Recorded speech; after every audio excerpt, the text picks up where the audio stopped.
Daily Manna from the Torah by Dr. Ketriel Blad. Shalom friends, we've come to the seventh and final aliyah of this week from Parasha VaYigash, and he approached.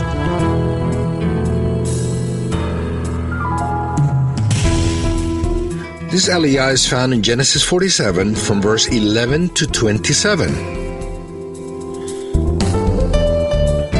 Today's reading will take place in verse 14. Joseph collected all the money that was to be found in Egypt and Canaan in payment for the grain they were buying, and he brought it to Pharaoh's palace. Was it fair to collect all the money from the people and bring it to Pharaoh? When Joseph was in charge of the government in Egypt, he managed all the grain that he had collected in the cities according to the people's need. Everyone had to come to buy food during the 7 years of drought.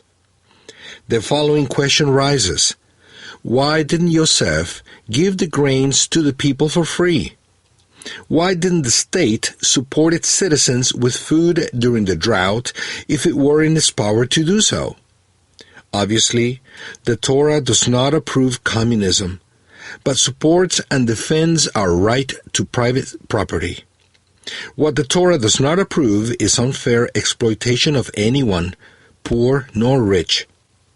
Joseph acted in justice under the guidance of the Eternal.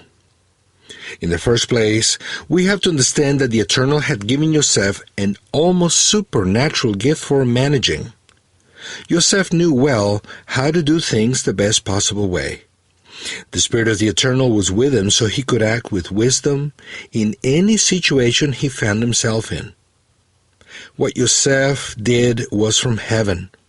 That's why we understand that the Eternal wanted all the money from the Egyptians and the nations around them to get to Pharaoh at that particular time. In the second place, we have to see this from a broader perspective. The Eternal had a plan with the money from the world where Egypt had influence. One of the reasons the money had to get to Egypt was that Hashem wanted the money to go to the hands of the sons of Israel in the moment they left from slavery. Many years of slavery deserve a very high pay. That pay came to the sons of Israel when they departed, as prophesied in Genesis 15:14. But I will punish the nations they serve as slaves, and afterward they will come out with great possessions. And in Exodus 12:36 it's written, and the Lord had given the people favor in the sight of the Egyptians, so that they let them have what they asked. Thus they plundered the Egyptians. Was it only for the people of Israel to become wealthy that Hashem gave them such riches? No.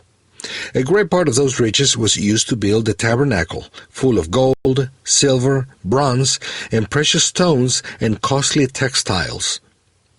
The money that Joseph was collecting was eventually used for the honor and glory of the Elohim of Israel. Be faithful in the management of wealth, and thus you will bring honor and glory to the Eternal. May the Eternal lift up His face upon you and give you peace. Shabbat Shalom.